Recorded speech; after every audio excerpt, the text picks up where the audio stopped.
بسم اللہ الرحمن الرحیم۔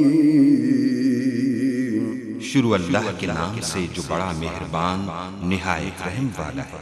مدارس ملتان ہم سے منتقل ہوں کہ وہ مائک پر آئیں اور ہمیں اپنے خطاب سے نوازیں۔ جناب حضرت مولانا ذوالفقار بن صحیح۔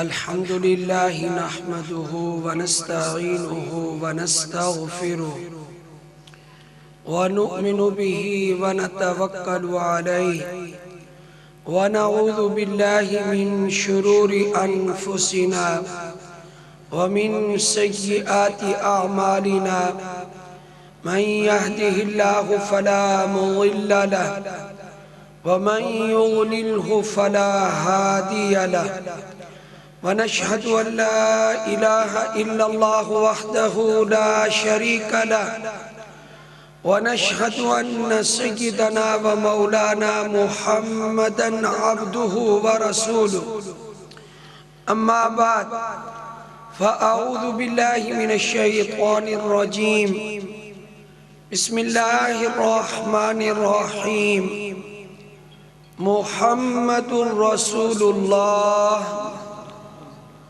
والذين معه أشداء على الكفار رحماء بينهم تراهم ركعا سجدا يبتغون فضلا من الله ورضوانا قال النبي صلى الله عليه وسلم الله الله في أصحابي لا تتخذوهم من بعد غروا فمن أحبهم فبحبي أحبهم ومن أبغضهم فببغضي أبغضهم وخير أمتي قرني ثم الذين يلونهم ثم الذين يلونهم صدق الله العظيم وصدق رسوله النبي الكريم اللهم صل على محمد وعلى آل محمد كما صليت على إبراهيم وعلى آل إبراهيم إنك حميد مجيد اللهم بارك على محمد وعلى آل محمد كما باركت على إبراهيم وعلى آل إبراهيم إنك حميد مجيد۔ اللہ تعالیٰ نے نبی اکرم صلی اللہ علیہ وآلہ وسلم کو جو اصحاب عطا فرمائے ہیں وہ اصحاب بے مثال ہیں۔ امام فخر الدین رازی رحمت اللہ علیہ ارشاد فرماتے ہیں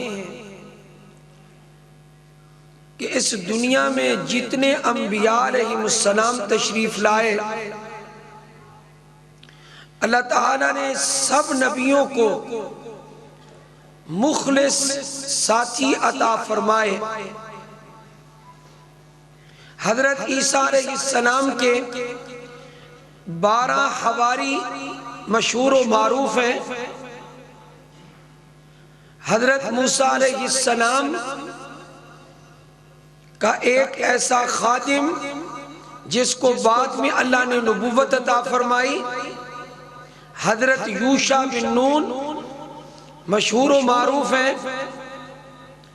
ہر پیغمبر کو اللہ نے ساتھی عطا فرمائے، اللہ نے مخلص عطا فرمائے، اللہ نے جانثار عطا فرمائے۔ لیکن امام لکھ رہے ہیں فخر الدین رازی رحمت اللہ علیہ کہ جتنے انبیاء دنیا میں تشریف لائے اللہ نے ان کو ساتھی دیے، معاون دیے، مددگار دیے، دین کا کام کرنے والے دیے، لیکن جتنا مخلص ساتھی، جتنا عظیم ساتھی اللہ تعالیٰ نے ہمارے نبی کو صدیق اکبر عطا فرمایا، ایسا ساتھی اللہ نے کسی نبی کو عطا نہیں فرمایا۔ امام فخر الدین رازی رحمت اللہ علیہ نے جناب صدیق اکبر رضی اللہ تعالیٰ عنہ کے بارے میں ارشاد فرمایا کہ صدیق تو وہ ہے جس کی صحابیت قرآن مجید کی آیت سے نص قطعی سے ثابت ہے۔ صدیق اکبر کے ایمان کا جو انکار کرے فرمایا وہ اسلام سے خارج ہو جاتا ہے۔ یہ تو ایک مسلم بات ہے، ایمان کے علاوہ بھی صدیق اکبر کی ایک صفت نص قطعی سے ثابت ہے، قرآن سے ثابت ہے، اور وہ ہے حضرت صدیق اکبر کی صحابیت۔ اِلَّا تَنْصُرُوهُ فَقَدْ نَصَرَهُ اللَّهُ اِذْ أَخْرَجَهُ الَّذِينَ كَفَرُوا ثَانِيَ اثْنَيْنِ اِذْ هُمَا فِي الْغَارِ اِذْ يَقُولُ لِصَاحِبِهِ۔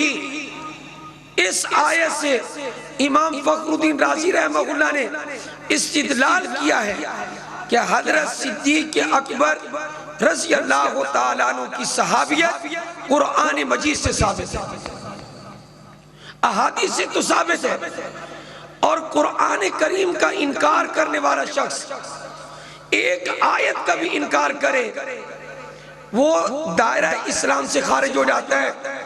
اِذْ يَقُولُ لِصَاحِبِهِ، یہ قرآن صاف الفاظ میں کہہ رہا ہے لا تحزن ان اللہ معنا۔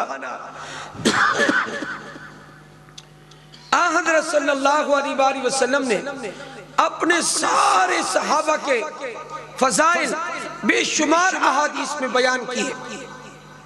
ایک حدیث بخاری اور مسلم کی میں ذکر کرتا ہوں۔ حضرت صلی اللہ علیہ وآلہ وسلم نے ارشاد فرمایا اگر کوئی شخص، حدیث کی ابتدا کہاں سے ہے؟ لا تسبوا اصحابی، میرے صحابہ کو گالی نہ نکالنا۔ صحابہ کو گالی دینی چاہیے؟ بولے صحابہ کو گالی دینی چاہیے؟ لا تسبوا اصحابی، نبی علیہ السلام نے فرمایا میرے صحابہ کو گالی نہ دینا۔ آگے وجہ کیا ارشاد فرمائی؟ اگر تم میں سے کوئی شخص احد پہاڑ کے برابر سونا خرچ کرے، اتنا بڑا صدقہ کرے، اور میرا صحابی ایک مٹھی جو خرچ کر دے، تو آپ علیہ السلام نے فرمایا میرے صحابی کا یہ صدقہ، میرے صحابی کا یہ انفاق، میرے صحابی کا یہ معمولی قیمت کا، دنیا کی نظر میں معمولی قیمت کا یہ صدقہ اتنا ثواب رکھتا ہے، یہ خرچ کرنا اتنا زیادہ ثواب رکھتا ہے کہ تم احد پہاڑ کے برابر بھی خرچ کر دو، میرے صحابی کے اس ثواب کو نہیں پہنچ سکتے۔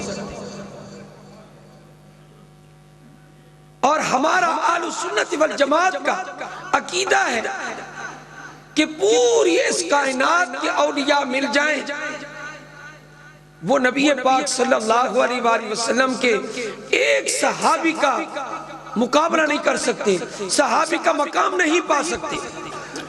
چنانچہ حضرت عمر بن عبدالعزیز رحمت اللہ علیہ خلیفہ عادل گزرے، اور بعض نے ان کو راشد کہا، اتنے بڑے عدل کرنے والے، خیر و برکت والے، نیکی والے، بلکہ بعض حضرات نے ان کو حدیث کا مدون اول لکھا ہے کہ حدیث کی تدوین حضرت عمر بن عبدالعزیز نے کی ہے رحمت اللہ علیہ۔ ان کے بارے میں کسی نے پوچھا حضرت عبداللہ ابن مبارک رحمت اللہ علیہ سے، عمر بن عبدالعزیز افضل ہے یا سیدنا امیر معاویہ رضی اللہ تعالیٰ عنہ کا مقام زیادہ ہے؟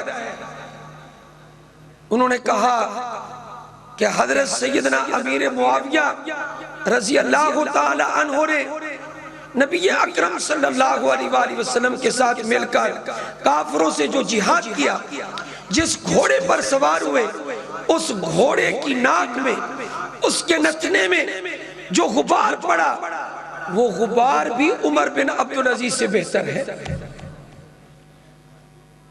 وہ غبار بھی حضرت عمر بن عبدالعزیز سے بہتر ہے۔ اور یہ بالکل درست فرمایا، اس لیے کہ کسی کے گھوڑوں کی قسم اللہ تعالیٰ نے قرآن میں نہیں کھائی، لیکن صحابہ کے گھوڑوں کی قسمیں اللہ نے قرآن میں کھائی۔ والعادیات ضبحا فالموریات قدحا فالمغیرات صبحا فأثرن به نقعا فوسطن به جمعا۔ اللہ تعالیٰ نے قرآن کریم میں صحابہ کے گھوڑوں کی قسمیں کھائی ہیں۔ قسم ہے ان گھوڑوں کی جو تیز دوڑنے والے ہیں۔ یہ کن کے گھوڑوں کی قسمیں؟ بولیے، صحابہ کے گھوڑوں کی قسمیں، صرف اور صرف صحابہ کے گھوڑوں کی قسمیں۔ پھر جو صحابہ کے نقش قدم پر چلے گا، فرمایا والعادیات ضبحا، تیز دوڑنے کی قسم، ہانپنے کی قسم، اور پتھر پر پاؤں ٹکا کے رکھنے کی اور اس سے آگ جھاڑنے کی قسم۔ فالموریات قدحا فالمغیرات صبحا، صبح کے وقت حملہ آور ہوتے ہیں، اغارہ کرتے ہیں، اس وقت کی قسم۔ فالمغیرات صبحا، پھر اللہ نے ذکر کیا فأثرن به نقعا۔ دیکھو صحابہ کے گھوڑے بھی اللہ کو کتنے پسند ہیں، فرمایا وہ دوڑتے ہیں اور جو غبار اڑاتے ہیں ان غبار اڑانے والے گھوڑوں کی قسم۔ فأثرن به نقعا فوسطن به جمعا، چیرتے ہوئے دشمن کے مجمع میں گھس جاتے ہیں ان گھوڑوں کی قسم۔ یہ اللہ نے صحابہ کے گھوڑوں کی قسمیں کھائی۔ صحابہ کی کیا شان ہوگی؟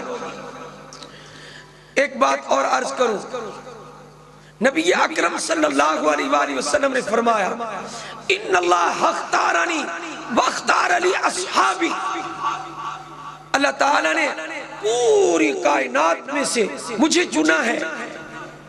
آپ علیہ السلام کا چنا ہوا ہے۔ اس کائنات میں میرے نبی سے افضل اور کوئی نہیں ہے، ہمارا یہ عقیدہ ہے۔ مخلوقات میں سب سے اونچا مقام ہمارے نبی کا ہے۔ آپ علیہ السلام نے فرمایا ان اللہ اختارنی، بے شک اللہ نے مجھے چنا ہے، واختار لی اصحابی، اور میرے لیے میرے صحابہ کو چنا ہے۔ میری صحبت کے لیے، میری رفاقت کے لیے، میری نصرت کے لیے اللہ نے میرے صحابہ کو چنا ہے۔ یاد رکھیں، صحابہ کا دفاع کرنا، صحابہ کا دفاع کرنا، تیار ہیں آپ صحابہ کے دفاع کے لیے؟ کون کون تیار ہے؟ صحابہ کا دفاع کرنا، میں آپ کو بتاؤں یہ کس کی سنت ہے؟ صحابہ کا دفاع کرنا یہ اللہ کی سنت ہے۔ میں ابھی ثابت کروں گا اس کو۔ صحابہ کا دفاع کرنا سنت اللہ ہے، اللہ کا طریقہ ہے۔ ایک واقعہ مفسرین نے لکھا، حضرت صدیق اکبر رضی اللہ تعالیٰ عنہ کا گزر ہوا، مدینہ منورہ کا واقعہ ہے۔ یہودیوں کا ایک مدرسہ تھا، وہاں سے آپ گزرے، چند یہودی وہاں اکٹھے تھے۔ ایک یہودی نے گستاخی کی، اللہ تعالیٰ کی گستاخی کی۔ کب؟ جب اللہ نے زکوٰۃ کا حکم دیا۔ قرآن مجید میں جب زکوٰۃ کا حکم آیا، نبی اکرم صلی اللہ علیہ وآلہ وسلم نے لوگوں کو کہا زکوٰۃ دو، زکوٰۃ ادا کیا کرو۔ اب یہ بات یہودیوں تک بھی پہنچی تو یہودی کیا کہنے لگے؟ کہنے لگے پہلے تو محمد کی نظر صلی اللہ علیہ وآلہ وسلم کی نظر ہمارے مال پر نہیں تھی، پہلے کہتے تھے جہاد کرو، نماز پڑھو، روزہ رکھو، اور اب کہتے ہیں کہ مال بھی دو، زکوٰۃ بھی دو۔ ان کی نظر ہمارے مال پر پڑی ہے اور کہتے ہیں کہ اللہ تعالیٰ نے حکم دیا ہے، اللہ زکوٰۃ کا حکم دے رہا ہے۔ تو ایک یہودی نے گستاخی کرتے ہوئے کیا کہا؟ کہا اگر اللہ زکوٰۃ کا حکم دے رہا ہے، ان اللہ فقیر ونحن اغنیاء، بے شک اللہ معاذ اللہ فقیر ہے، محتاج ہے، اور ہم تو پھر مالدار ہیں، اگر اللہ ہم سے زکوٰۃ لیتا ہے اور زکوٰۃ ادا کرنے کا حکم کرتا ہے تو اللہ کیوں مانگتا ہے ہم سے زکوٰۃ؟ یہ بات جناب صدیق اکبر نے سنی رضی اللہ تعالی عنہ نے، اور آپ صدیق اکبر ان کا حلیہ پڑھیں آپ، وجود نحیف ہے، جسم نحیف ہے، لاغر اور کمزور جسم ہے، لیکن ایمان صدیق اکبر کا پہاڑوں سے بھی زیادہ مضبوط ہے، پہاڑوں سے بھی زیادہ بلند ہے، مضبوط ترین پہاڑ بھی حضرت صدیق اکبر کے ایمان کے سامنے کوئی چیز نہیں ہے۔ اتنا مضبوط ایمان صدیق اکبر کے پاس ہے، اکیلے تھے، ان کا مجمع تھا، ان کا مجمع تھا یہودیوں کا، صدیق اکبر اکیلے تھے رضی اللہ تعالی عنہ۔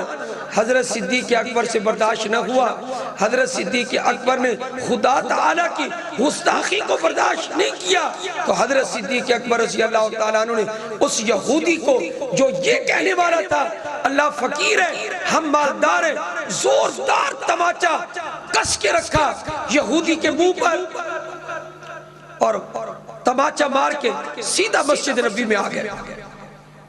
یہودی پیچھے آ گئے اور آ کر حضور اکرم صلی اللہ علیہ وآلہ وسلم سے کہنے لگے آپ کے دوست نے ہمارے ساتھی کو تھپڑ مارا۔ آپ علیہ السلام نے حضرت صدیق اکبر سے پوچھا آپ نے تھپڑ مارا؟ حضرت صدیق اکبر کے بارے میں ایک جملہ کہتا ہوں، یاد رکھو، میری عمر آپ کی عمر، کتنے آپ لوگ، کوئی بھی آپ میں سے نہیں کہہ سکتا کہ میں نے زندگی بھر جھوٹ نہیں بولا۔ صدیق اکبر نے پوری زندگی میں ایک جھوٹ بھی نہیں بولا، پوری زندگی میں ایک جھوٹ بھی نہیں بولا۔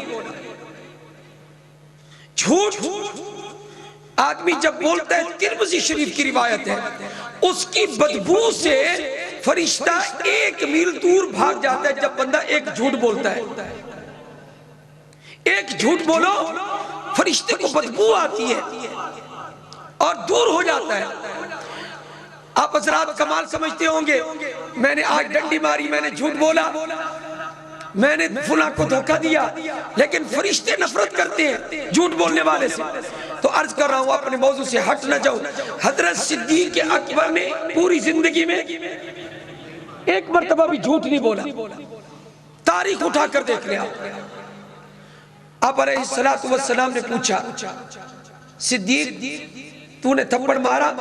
حضرت صدیق میں بات کو چھپایا نہیں، جی میں نے تھپڑ مارا۔ تھپڑ کیوں مارا؟ حضرت صدیق اکبر رضی اللہ تعالیٰ عنہ نے کہا اس نے اللہ کی گستاخی کی ہے، اس یہودی نے اللہ کی گستاخی کی ہے۔ ان اللہ فقیر ونحن اغنیاء کہا، اللہ کو فقیر کہتا ہے، معاذ اللہ ثم معاذ اللہ۔ حضرت صدیق اکبر رضی اللہ تعالی عنہ نے دعویٰ کیا واقعہ کی طرف توجہ ہو، اگر آپ نے توجہ نہ کی واقعہ سمجھ نہیں آئے گا۔ حضرت صدیق اکبر ایک چیز کا دعویٰ کر چکے ہیں، دعویٰ کیا ہے؟ اس یہودی نے گستاخی کی ہے۔ اور آپ کو پتہ ہے کہ جو آدمی مدعی ہوتا ہے اس سے گواہ مانگے جاتے ہیں، اس سے گواہ طلب کیے جاتے ہیں۔ نبی کریم صلی اللہ علیہ وآلہ وسلم نے فرمایا یہودیوں کو کہ تم بتاؤ گستاخی تمہارے آدمی نے کی ہے یا نہیں کی؟ یہودی سچے ہیں یا جھوٹے ہیں؟ بولے سارے، بولیے۔ یہودی جھوٹے ہیں، انہوں نے جھوٹ بول دیا، انہوں نے کہا ہمارے آدمی نے اللہ کی گستاخی نہیں کی، ہمارے آدمی نے اللہ کی گستاخی نہیں کی۔ نبی کریم صلی اللہ علیہ وآلہ وسلم نے حضرت صدیق اکبر سے کہا، حالانکہ اندر سے جانتے تھے آپ علیہ السلام میرا صدیق سچا ہے، میرا صحابی سچا ہے، میرا یار غار سچا ہے، میرا جانثار سچا ہے، لیکن آپ علیہ السلام نے اپنی عدالت، نبوی عدالت کی قانونی کارروائی کو پورا کرنا ضروری سمجھا، اور آپ علیہ السلام نے فرمایا اے صدیق تجھے گواہ پیش کرنے ہوں گے کہ اس نے گستاخی کی ہے، کیونکہ وہ انکار کر رہے ہیں۔ تو حضرت صدیق اکبر رضی اللہ تعالیٰ عنہ نے کہا اے اللہ کے رسول صلی اللہ علیہ وآلہ وسلم اس نے گستاخی کی ہے، میں گواہ پیش اس لیے نہیں کر سکتا کہ میں وہاں اکیلا تھا، میں وہاں اکیلا تھا، اس لیے میں گواہ پیش نہیں کر سکتا۔ آپ علیہ السلام نے فرمایا پھر میں ان سے قسم لوں گا، اگر انہوں نے قسم اٹھا لی کہ ہم نے گستاخی نہیں کی، ہمارے بندے نے گستاخی نہیں کی، تو اس کے بعد پھر تماچے کے بدلے میں تماچا کھانا پڑے گا۔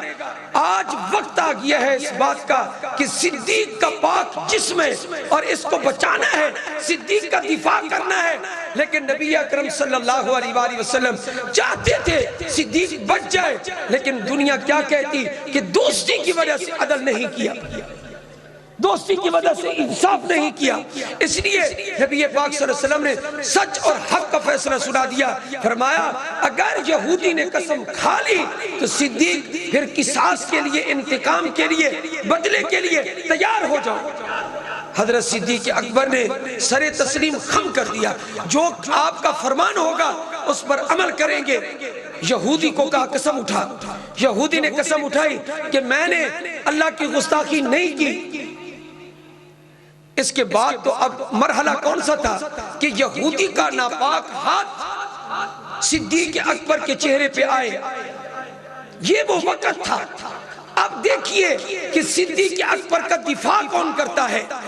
چنانچہ اللہ رب العزت نے آنن فانن جبریل علیہ السلام کو بھیجا، چوتھے پارے کی یہ آیت نازل ہو گئی۔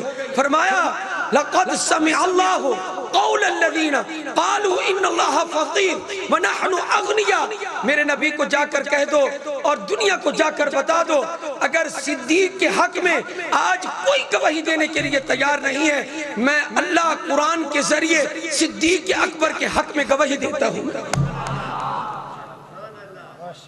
صدیق اکبر کے حق میں گواہی دیتا ہوں۔ اللہ نے جب آیت نازل کی اس کے بعد یہودی جھوٹے ہو گئے، صدیق پہلے بھی سچا تھا، آیت جب نازل ہوئی پھر بھی سچا ہوا، اور پھر آیت کے نازل ہونے کے بعد بھی سچا تھا، روزے میں بھی سچا ہے، قیامت کے دن بھی سچا ہوگا۔ صحابہ سارے سچے ہیں، تو کس نے دفاع کیا بتائیے ذرا؟ صدیق کا گواہ کون بنا؟ آج ہمیں کہتے ہیں کہ تم صحابہ کا دفاع کیوں کرتے ہو؟ ہم کیوں نہ کریں اس ہستی کا دفاع، ان صحابہ کا دفاع جن کا دفاع خود رب العالمین نے کیا ہے، ہم ان کا دفاع کریں گے۔ لقد سمع اللہ قول الذین قالوا ان اللہ فقیر، ایک آیت ہے صدیق اکبر کے بارے میں، بے شمار آیات ہیں دیگر صحابہ کے بارے میں ہے۔ حضرت بلال رضی اللہ تعالیٰ عنہ کو خرید کر آزاد کرتے ہیں، واقعہ تفصیل سے آپ اپنے علماء سے سن لیں تو اللہ قرآن میں حضرت صدیق اکبر کی تعریف میں آیات نازل کرتا ہے، وَسَيُجَنَّبُهَا الْأَتْقَى الَّذِي يُؤْتِي مَالَهُ يَتَزَكَّى وَمَا لِأَحَدٍ عِندَهُ مِن نِعْمَةٍ تُجْزَى إِلَّا ابْتِغَاءَ وَجْهِ رَبِّهِ الْأَعْلَى وَلَسَوْفَ يَرْضَى۔ یہ آیات اللہ نے کس کے بارے میں اتاری؟ صدیق اکبر کے بارے میں۔ کوئی ایک آیت، بے شمار آیات، بے شمار احادیث۔ میں اپنی آخری بات ذکر کرنا چاہتا ہوں، ذرا توجہ۔ یہ وہ لوگ سمجھیں گے کہ جو کچھ سمجھنے کا ذوق شوق رکھتے ہیں، جو صرف اور صرف جذبات میں آ کر صرف نعرہ لگا دے اور سمجھے نہ بات کو، ان کو سمجھ نہیں آئے گی میری بات۔ جو لوگ صحابہ کو علیحدہ کرنا چاہتے ہیں، میں آج ان کو بتا دینا چاہتا ہوں، ہمارے اکابر بتاتے آئے ہیں یہ بات، اور مولانا ادریس کاندروی رحمت اللہ علیہ اور حضرت شاہ ولی اللہ محدث دہلوی رحمت اللہ علیہ، یہ حضرات برملا لکھ رہے ہیں اور صاف لکھ رہے ہیں اپنی کتب کے اندر۔ کیا ارشاد فرما رہے ہیں؟ اگر صحابہ کو نکال دیا جائے تو دین کا کوئی مسئلہ ثابت ہی نہیں ہو سکتا، دین کا کوئی مسئلہ، بولیے ذرا توجہ کریں، ثابت نہیں ہو سکتا۔ کیوں؟ اس لیے کہ دین کے راوی ہر حدیث کو آپ پڑھیں، سند چلتے چلتے عن ابی ہریرہ، سند چلتے چلتے عن انس، سند چلتے چلتے عن عمر بن الخطاب، سند چلتے چلتے عن انس بن مالک، آخر یہ سند چلتے چلتے کہاں پہنچتی ہے؟ کسی نہ کسی صحابی تک، پھر رسول اللہ تک پہنچتی ہے۔ اگر صحابہ کو نکال دو وضو ثابت نہیں ہوگا، صحابہ کو نکال دو نماز ثابت نہیں ہوگی، صحابہ کو نکال دو حج ثابت نہیں ہوگا، صحابہ کو نکال دو زکوٰۃ ثابت نہیں ہوگی، صحابہ کو نکال دو روزہ ثابت نہیں ہو سکتا، صحابہ کو نکال دو اعتکاف ثابت نہیں ہوتا۔ سارے دین کی بنیاد صحابہ کی ذات ہے۔ صحابہ کو کسی طریقے سے ہم جدا نہیں کر سکتے۔ ایک عجیب بات لکھی دونوں حضرات نے، جن کا میں نے ابھی نام لیا، بزرگوں کا، فرماتے ہیں لوگوں یاد رکھو، اگر صحابہ کو نکالو گے تو محمد مصطفیٰ کی رسالت بھی ثابت نہیں کر سکو۔ کیا فرمایا؟ حضور کی رسالت کے عینی شاہد کون ہے؟ بولیے ذرا، صحابہ۔ میں اس زمانے میں تھا، آپ تھے، ہمارے آباء و اجداد تھے۔ ابو حنیفہ نے کسی صحابی کو، ابو حنیفہ نے حضور کو نہیں دیکھا، 7 صحابہ کا ذکر ہے، لیکن حضور علیہ السلام کو نہیں دیکھا، حضور کے زمانے میں موجود نہیں۔ تو یہ دین کیسے پہنچا؟ رسالت آپ کی کیسے تسلیم ہو گئی؟ یہ کن کی برکت ہے کہ دنیا کے کونے کونے میں حضور کی رسالت کا پرچار کیا؟ یہ کنہوں نے کیا؟ صحابہ نے کیا۔ اب جو میں بات سمجھانا چاہتا ہوں، اللہ کرے مجمع کو سمجھ آ جائے، وہ یہ ہے کہ کچھ لوگ دعویٰ کرتے ہیں ہم اہل بیت کو مانتے ہیں، صرف اہل بیت کو مانتے ہیں، صحابہ کو ہم نہیں مانتے، لیکن الحمدللہ ثم الحمدللہ ہم اہل سنت والجماعت سب پڑھ دیں الحمدللہ، ہم صحابہ کو بھی مانتے، اہل بیت کو بھی مانتے۔ صحابہ بھی ہمارا ایمان ہے، اہل بیت بھی ہمارا ایمان ہے۔ اب ذرا توجہ فرمائیے کہ میں کیا عرض کرنے لگا ہوں۔ اگر کوئی جج یہ کہے کہ میاں گواہ لاؤ، اور کوئی بندہ اپنے حق میں عدالت میں گواہ پیش کر دے، توجہ کرے، عدالت میں گواہ پیش کرے کسی بھی معاملے میں، کسی بات کو ثابت کرنے کے لیے، گواہ پیش کرے اپنے بیٹے کو، گواہ پیش کرے اپنے بھائی کو، گواہ پیش کرے اپنے نواسوں کو، گواہ پیش کرے اپنے والد کو، تو بتائیے شرعی عدالت کیا کہتی ہے؟ کہ باپ کی بیٹے کے حق میں اور بیٹے کی باپ کے حق میں، رشتہ داروں کی رشتہ داروں کے حق میں گواہی معتبر نہیں ہوتی۔ اگر صحابہ کو نکال دو اور اہل بیت کو حضور کی رسالت کا گواہ بناؤ، توجہ ذرا، حضور اکرم صلی اللہ علیہ وآلہ وسلم کی رسالت کا گواہ بناؤ، تو دنیا کفر ہم پر اعتراض کر سکتی ہے کیا کہ محمد رسول ہے صلی اللہ علیہ وآلہ وسلم، لیکن گواہی دینے والا حضرت علی ہے۔ حضرت علی تو اہل بیت میں سے ہے، حضرت علی تو اہل بیت میں سے ہیں، وہ تو اپنے گھر کے آدمی ہیں، اور گھر کا آدمی وہ تو گواہی دینے کے لیے تیار ہو جاتا ہے۔ اگر کوئی حضرت حسن اور حسین کو رضی اللہ تعالی عنہما کو گواہ بنائے تو لوگ کہیں گے نواسوں نے اپنے نانا جی کے حق میں گواہی دی ہے، رشتہ دار نے رشتہ دار کے حق میں گواہی دی ہے۔ اس لیے اللہ رب العالمین نے گواہ وہ رکھے ہیں صحابہ کہ جن کی گواہی پر دنیا کا کوئی جج اعتراض ہی نہیں کر سکتا۔ یہ وہ گواہ ہیں، محمد الرسول اللہ، یہ دعویٰ ہے کہ محمد اللہ کے رسول ہیں صلی اللہ علیہ وآلہ وسلم۔ آگے دلیل کیا ہے؟ رسول کی رسالت کی دلیل کیا ہے؟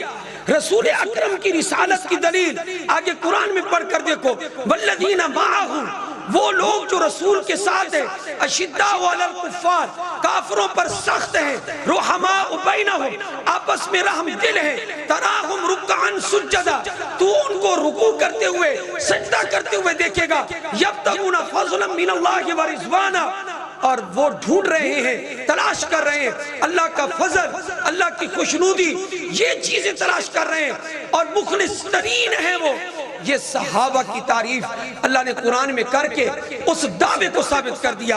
ادھر توجہ فرمائیں، کیا استاد کی قابلیت دیکھنی ہو تو کن کو دیکھا جاتا ہے؟ شاگردوں کو دیکھا جاتا ہے۔ اللہ نے فرمایا اگر محمد الرسول اللہ کو سمجھنا ہو تو تمہیں کس کے ذریعے سمجھنا ہوگا؟ صحابہ کے ذریعے سمجھنا ہوگا۔ فرمایا کہ گواہ بھی وہی، شاگرد بھی وہی۔ ذرا اس سے آگے جو سورہ الحجرات شروع ہو رہی ہے اس میں اللہ نے عجیب نقشہ کھینچا ہے۔ نمبر 1 فرمایا ان الذین یغضون اصواتهم عند رسول اللہ، جو لوگ رسول اللہ کے پاس اپنی آواز کو جا کر پست کر دیتے ہیں، اللہ تعالیٰ نے کیا فرمایا؟ فرمایا یہ تربیت کی ہے، ان کو پڑھایا ہے کس نے؟ محمد نے صلی اللہ۔ اب ذرا بتائیں استاد کون؟ حضور اکرم صلی اللہ علیہ وآلہ وسلم۔ شاگرد کون؟ صحابہ۔ اچھا استاد بھی ہوتے ہیں، شاگرد بھی ہوتے ہیں۔ یہ مدرسہ آپ کو نہ دکھائی دے رہا ہے، اس مدرسے میں استاد پڑھاتا ہے، شاگرد پڑھتے ہیں، پھر ایک امتحان ہوتا ہے، ممتحن امتحان لیتا ہے، پھر وہ نتیجہ پیش کرتا ہے۔ ادھر صحابہ کے ساتھ بھی یہی معاملہ ہوا۔ معلم حضور اکرم صلی اللہ علیہ وآلہ وسلم، شاگرد اور تلاميذ وہ کون ہیں؟ وہ صحابہ ہیں۔ اب ممتحن کون ہے؟ امتحان لینے والا کون ہے؟ قرآن پڑھو خود پتہ چل جائے گا۔ اولئک الذین امتحن اللہ، یہ وہ جماعت ہے اس کا امتحان خود اللہ نے لیا ہے۔ یہ وہ جماعت ہے اس کا امتحان کس نے لیا؟ اللہ نے۔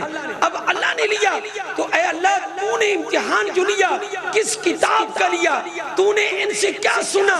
ان سے کیا تو نے تحریری تقریری کون سا امتحان لیا؟